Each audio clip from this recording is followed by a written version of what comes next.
नमस्कार साथियों, स्वागत है आपका आपके परिवार विदा ब्रांड में और मैं हूं अभिषेक प्रताप सिंह। जैसा कि हम लोग अपने क्लास 6 के एनसीईआरटी सीरीज को कंप्लीट कर चुके हैं, अब हम लोग क्लास 7th में आ चुके हैं और क्लास 7th में हम लोग आज पहला चैप्टर पर्यावरण पढ़ने जा रहे हैं। पर्यावरण को हिंदी में अगर देखा जाए तो परिधन आवरण, क्या चीज? परिधन आवरण होता है और इंग्लिश में इसे इन्वायरमेंट कहते हैं। इन्वायरमेंट जो शब्द बना हुआ है ये फ्रेंच शब्द, किसके? फ्रेंच शब्द एनवायरोनियर से बना हुआ है। किससे? एनवायरोनियर। ठीक है, फ्रेंच में इसे एनवायरोनियर कहते हैं। इसका अर्थ होता है टू सराउंड। क्या चीज? To surround. To surround. और परिधन आवरण यानी कि घेरे हुए। ठीक है, घेरे हुए मतलब कोई एक ऐसा आवरण है जो हमें चारों ओर से, परि मतलब परितः, चारों ओर से घेरे हुए है, वही है पर्यावरण। इन दोनों का अर्थ आप देखेंगे तो एक ही है। टू सराउंड यानी हमारे सराउंडिंग में क्या है, हमारे चारों तरफ क्या है, तो ये हमने जान लिया पर्यावरण। लेकिन अगर पर्यावरण है तो इसका अध्ययन आवश्यक हमारे लिए क्यों है? इसको हम अध्ययन क्यों करें एज अ सब्जेक्ट? और भी तो चीजें हैं पढ़ने के लिए। तो जैसा कि आपको पता है कि जिस प्रकार से मानव अपनी प्रकृति को दिशा देता जा रहा है और अपने विकास को आगे बढ़ाता जा रहा है, वह धीरे धीरे यह भूल रहा है कि उसका मूल अस्तित्व इसी पृथ्वी, इसी धरती से है। तो पृथ्वी के पर्यावरण एवं पारिस्थितिकी को अगर वो हानि पहुंचाएगा तो प्रकृति कब तक शांत रहेगी? कभी ना कभी। देखिए, प्रकृति कभी भी अपने बच्चों को नुकसान नहीं पहुंचाती है और ना ही कभी उनको हानि पहुंचाने के लिए सोच सकती है। प्रकृति मात्र सिर्फ यह करती है कि आप ये समझ लीजिए कि आपके शरीर पर कहीं से कुछ गंदगी लग गई, आप उसको ऐसे हटा देते हैं। ठीक, प्रकृति भी कुछ ऐसा ही करती है। बस वो चाहती है कि वो अपने मूल स्वरूप में बनी रहे, फिर उसके साथ आप उसका समुचित उपयोग करते रहिए। लेकिन मानव ने अपने विकास को बढ़ते बढ़ते इतना बढ़ा लिया है कि वह अब उसका उपयोग की जगह उसका अनुकूल, क्या कहिए, प्रतिकूल रूप से उसका दोहन करना शुरू कर दिया है। तो जब वैज्ञानिकों ने और जो पर्यावरणविद हैं उन्होंने जब इसका अध्ययन शुरू किया तो यह बात निकल कर आई कि अब पर्यावरण का अध्ययन आवश्यक होना जरूरी है, जिससे हर कोई समझ सके कि पर्यावरण का हमारे जीवन में अर्थ क्या है।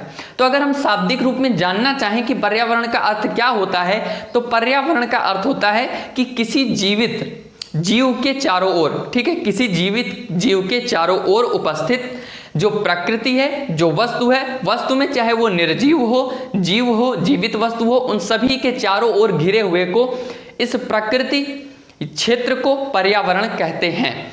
पर्यावरण अपने आप में सिर्फ एक चीज से मिलकर नहीं बना हुआ है। जैसे हम खड़े हैं यहाँ पर, आप हैं, तो आपके चारों ओर कहीं ना कहीं कोई छोटा जीव होगा, चाहे मक्खी हो, छिपकली हो, ये होंगे, और आपके ही चारों ओर मानव निर्मित पर्यावरण से संबंधित कुछ चीजें होंगी, कुछ भौतिक वस्तुएं होंगी। तो पर्यावरण जो बना हुआ है वह सिर्फ एक चीज से मिलकर नहीं बना है, वो कई चीजों से मिलकर बना हुआ है। वो चाहे आपकी भौतिक वस्तु हो और चाहे प्रकृति द्वारा प्रदत्त प्राकृतिक मूल वस्तु हो। तो पर्यावरण को इतना हमने जान लिया है। तो आइए अब हम आगे जानते हैं। जैसा कि यहाँ पर लिखा हुआ है कि किसी भी जीवित प्राणी के चारों ओर, अभी हमने पहले ही चर्चा कर लिया है लेकिन थोड़ा और इसको देख लीजिए कि किसी भी जीवित प्राणी के चारों ओर पाए जाने वाले लोग, स्थान, वस्तुएं एवं प्रकृति को क्या कहते हैं? पर्यावरण कहते हैं। हमने इसके बारे में चर्चा की। आप लोग एक चीज देख रहे होंगे, पर्यावरण किसी पर्टिकुलर चीज का नहीं है, ये कई चीजों का मिश्रण है। किन चीजों का? जो लोग हैं, जो कोई स्थान है वहां का, और जो कोई वस्तु एवं प्रकृति यानी कि पूरा मूल स्वरूप है। आप ये कहकर समझ सकते हैं कि ये जो हमारा पर्यावरण है ये कुछ इस प्रकार से है, कुछ इस प्रकार से है। कैसे? ये हमारा जलमंडल, वायुमंडल, स्थल मंडल और जैव मंडल भी इसमें स्थित है। तो इसके बीच में ये जो क्षेत्र आ रहा है ये क्या है? ये हमारा जैव मंडल है, यानी कि हम इसमें स्थित हैं। हमने अपने पिछली कक्षाओं में भी बात कर रखा है कि जैव मंडल किस क्षेत्र में आता है, जहां पर स्थल मंडल, वायुमंडल और जल मंडल तीनों का सम्मिश्रण क्षेत्र होता है, वही जैव मंडल आता है। और जैव मंडल में ही हम निवास करते हैं। और जैव मंडल में तो ऐसा है ही नहीं कि सिर्फ हम रहते हो, कुछ खाते पीते ना हो, या फिर सांस ना लेते हो, या फिर किसी भौतिक वस्तु का प्रयोग ना करते हो। तो पर्यावरण में जो हमारा जैव मंडल है उसके साथ साथ जो हम जैविक, अजैविक, भौतिक, अभौतिक वस्तुओं का प्रयोग करते हैं वह सभी पर्यावरण के अंतर्गत आती है। एकदम आप देसी अंदाज में समझिए कि अगर हम हैं, यानी कि हम एक जीवित प्राणी हैं और हम अपने आसपास जितनी भी चीज़ों से घिरे हुए हैं वो हमारा पर्यावरण कहलाता है। ठीक है, ये पर्यावरण होता है। अब आगे जानते हैं, यह प्राकृतिक एवं मानव निर्मित परिघटनाओं का मिश्रण है। मैंने आपसे पहले ही कहा कि यह प्राकृतिक यानी प्रकृति में जो पेड़ पौधे हैं या फिर प्राकृतिक संपदा जो है और मानव निर्मित परिघटनाओं से, जैसे अगर आप वर्तमान समय पर कहीं पर होंगे, आप कहीं पर बैठे हैं या फिर आप कहीं पर जब सोते हैं खाते पीते हैं तो क्या है, बर्तन है या फिर कोई मेज है, स्टूल है, कुछ भी चीज़ें हैं तो वो सब क्या है, मानव निर्मित हैं। अगर वे मानव निर्मित हैं तो इन सभी का जो सम्मिश्रण है, एक रूम है आपका, रूम आपके चारों तरफ का पर्यावरण है जिसमें आपकी मेज, टेबल, बेड, कुर्सी, अन्यत्र प्रकार की चीज़ें भी हो सकती हैं।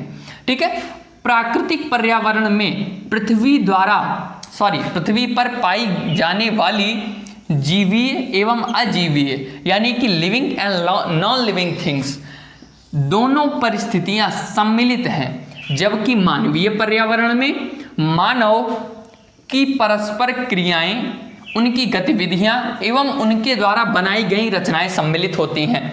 जैसा कि आप प्राकृतिक पर्यावरण में ये समझ सकते हैं कि प्रकृति में कोई एक जीव है, उस जीव से जुड़े कई प्रकार के, जैसे कोई एक जीव होता है तो वो किसी विशेष पर्यावरण वाले क्षेत्र में ही रह सकता है। जैसे हम मानव हैं, हम जैवमंडल वाले क्षेत्र में रहते हैं, यानी कि हम जल के अंदर मछलियों की तरह तो रह नहीं सकते, ना ही मछलियां ऊपर आकर स्थल में रह सकती हैं और ना ही पक्षी जल के अंदर जा सकती हैं। यानी सबका अपना पर्यावरणीय क्षेत्र बटा हुआ है, उसी के अंतर्गत हम बढ़ते जाते हैं अपना। ठीक है, अब मान लीजिए मानवीय पर्यावरण आता है तो मानवीय पर्यावरण क्या है, कोई एक मानव है। ठीक, मानवीय पर्यावरण में कोई एक मानव होता है, उस मानव से उसका परिवार बनता है। ठीक, उसका परिवार बड़ा होता है, वो परिवार बनाता चला जाता है। उसी परिवार से बढ़ते हुए जब परिवार में कुछ और लोग हुए तो उनसे उनका परिवार बना और बढ़ते बढ़ते वो क्या हो गया, एक समुदाय का रूप बन गया।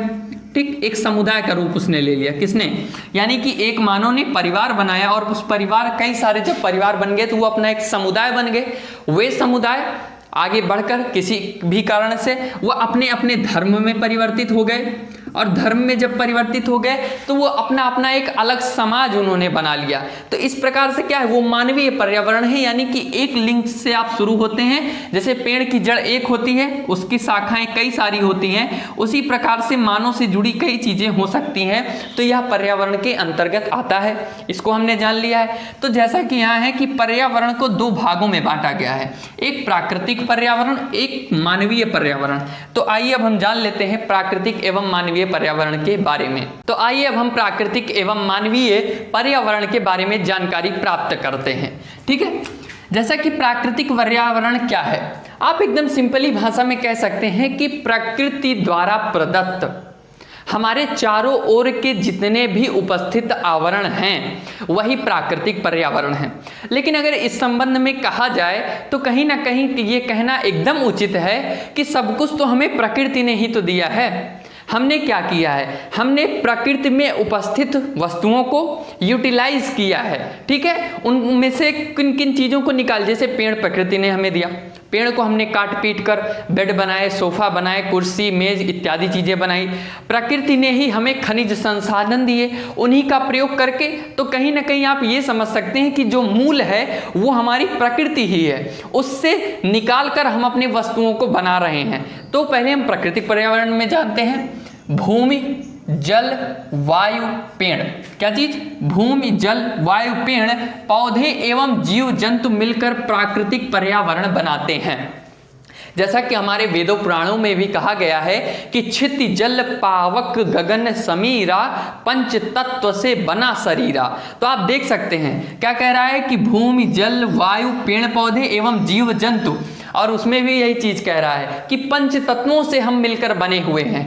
यानी कि जो हमारे वेद हैं वो भी पूरी तरीके से साइंटिफिक विचारधारा की थी।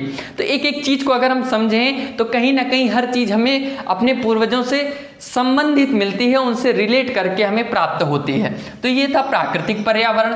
लेकिन अब इसमें एक चीज आता है, पारितंत्र क्या है। ठीक है, किसी भी चीज का सिस्टम क्या होता है कि पारितंत्र से आप ये समझिए कि पारिस्थितिकीय तंत्र क्या होता है, उनका सिस्टम क्या होता है, किस प्रकार से। तो सभी पेड़ पौधे, जीव जंतु एवं मानव अपने आसपास के पर्यावरण पर आश्रित होते हैं। ठीक है, यानी कि हर एक जीव अन्योनाश्रित है। यानी किस अन्योनाश्रित का अर्थ क्या होता है कि अन्य पर आश्रित, हर कोई एक दूसरे पर आश्रित होता है। अगर हम मानव हैं तो हम प्रकृति में, यानी कि जो हमारा खनिज स्थल मंडल है, स्थल मंडल में भूमि है, तो भूमि में क्या करते हैं हम लोग अपने फसलों को उपजाते हैं। तो जो फसलों से बीज प्राप्त फसल उगाते हैं, उसके बाद हमें फसलों से जो उपज प्राप्त होती है उसको हम बेचकर अपने लिए धन भी एकत्रित करते हैं और उससे अपना पेट भी भरते हैं। अगर कीट पतंगे हैं तो उनसे पक्षियों का पेट भरता है। यानी कि हर कोई एक दूसरे से सर्कुलेशन में बंधा हुआ है। किसमें? सर्कुलेशन में, एक सर्कल में बंधा हुआ है कि अगर एक इंसान है तो वह किसी न किसी चीज से बंधा हुआ है। तो ये हो गया कि पारितंत्र क्या कहलाता है। फिर ये आता है कि जीवधारियों का आपसी एवं अपने आसपास के पर्यावरण के बीच का संबंध ही पारितंत्र का निर्माण करता है। किसका? पारितंत्र का निर्माण करता है। तो हमने ये जान लिया कि पारितंत्र क्या होता है। आप लोग सामान्य भाषा में खुद ही ये सोचिए कि जैसे जैसे मानव का विकास होता जा रहा है, मानव ने अपने प्रारंभिक चरण में किस प्रकार से वह खाद्य संग्राहक बना, किस प्रकार से वह खाद्य उत्पादक बना और किस प्रकार से वस्तु विनिमय का प्रारंभ हुआ। उसने पहिए का आविष्कार किया, अग्नि का आविष्कार किया। यानी कि आप समझ सकते हैं, आप लोग इतिहास वाले सेक्शन में पढ़ते भी होंगे, उसमें जो आपको पढ़ाया गया होगा कि किस प्रकार से मानव का विकास अपने चरमों उत्कर्ष पर पहुंचा और आज वहां से लेकर यहां तक हम किस प्रकार पहुंच चुके हैं। आज ये समय स्थितियां उत्पन्न हो चुकी हैं कि जहां पर ये इस बात पर चर्चा की जा रही है कि प्रकृति के इस क्षेत्र से खनिजों को निकाला जाए कि न निकाला जाए, क्योंकि भविष्य में हो सकता है ना उपलब्ध हो। आज प्रकृति के ऊपर ही प्रश्न उठना शुरू हो गया है कि क्या प्रकृति में इतनी सक्षम है कि वो मानव के क्रियाकलापों को झेल सकती है। यानी हमने अत्याचार किया है अपनी प्रकृति के साथ। हमारी प्रकृति, हमारी पृथ्वी हमारी माँ के समान है।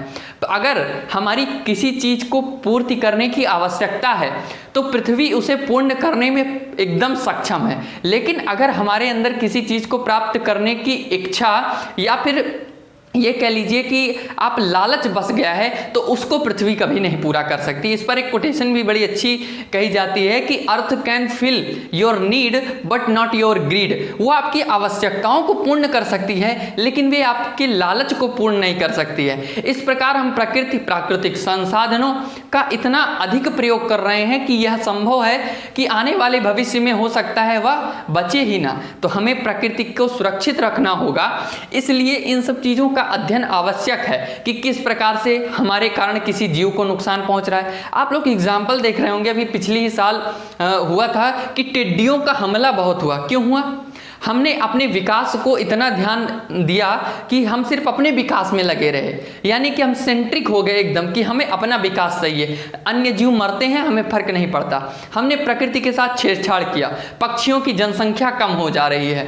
जब विभिन्न प्रकार के पक्षी वो कम हो जाएंगे, पेड़ पौधे कम हो जाएंगे, उनका आश्रय ही नहीं बचेगा, तो ये जो कीट पतंगे हैं इन्हें कौन, ये किसके भोजन है? ये पक्षियों के हैं। जब वही नहीं रहेंगे तो कीट पतंगे बढ़ेंगे, कीट पतंगे बढ़ेंगे तो जो हम उत्पादन करेंगे उनको वो खा जाएंगे, तो हमारे उत्पादन पर आएगा असर, और उत्पादन पर असर आएगा तो हमारा भोजन जो हमें प्राप्त होता है वो कम प्राप्त होगा। और जिसके लिए मनुष्य जीवित है यानी अपने पेट के लिए, जब उसे भोजन ही नहीं मिलेगा तो ऐसे समृद्ध संसार का हम करेंगे ही क्या।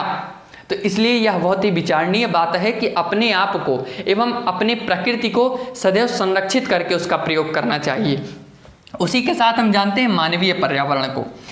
मानव अपने पर्यावरण के साथ पारस्परिक क्रिया करते हैं और उसमें अपनी आवश्यकता के अनुसार परिवर्तन करता है, जिससे निर्मित पर्यावरण मानवीय पर्यावरण कहते हैं। जिससे निर्मित पर्यावरण को क्या कहते हैं? मानवीय पर्यावरण कहते हैं। मैंने पहले ही आपसे कहा कि कोई भी चीज मनुष्य कहीं से टपक के नहीं आया कि आसमान से एकाएक गिरा और मनुष्य ने फिर उसको देखा और बनाना शुरू कर दिया। नहीं, सारी चीज प्रकृति में उपस्थित है, हम सिर्फ उसको खोजकर जान लेते हैं कि इसका ये उपयोग है। यानी मनुष्य ने सिर्फ उपयोग को जाना है, उसकी उत्पत्ति को नहीं जाना है। आज हम कितने भी आगे बढ़ चुके हों लेकिन हम आज भी ये नहीं जान पाए हैं, कारण कि किस प्रकार से एक व्यक्ति का दूसरे व्यक्ति में रक्त का रंग एक ही होता है लेकिन कैसे कैसे उसके अलग अलग ग्रुप्स होते हैं। यानी कि अगर हमने ये जाना कि गुरुत्वाकर्षण है, तो गुरुत्वाकर्षण न्यूटन साहब के खोजने के पहले भी था और वो कार्य कर रहा था, तभी हम आज अस्तित्व में हैं। उन्होंने क्या किया,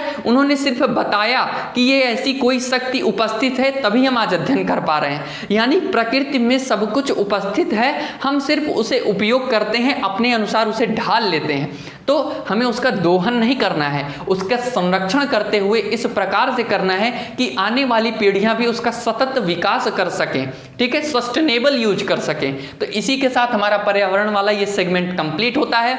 तो अगर आपको वीडियो अच्छी लगी हो तो इसे लाइक, शेयर एंड सब्सक्राइब करें और इस वीडियो को ज़्यादा से ज़्यादा शेयर करें। आज की वीडियो यहीं तक। Thank you very much.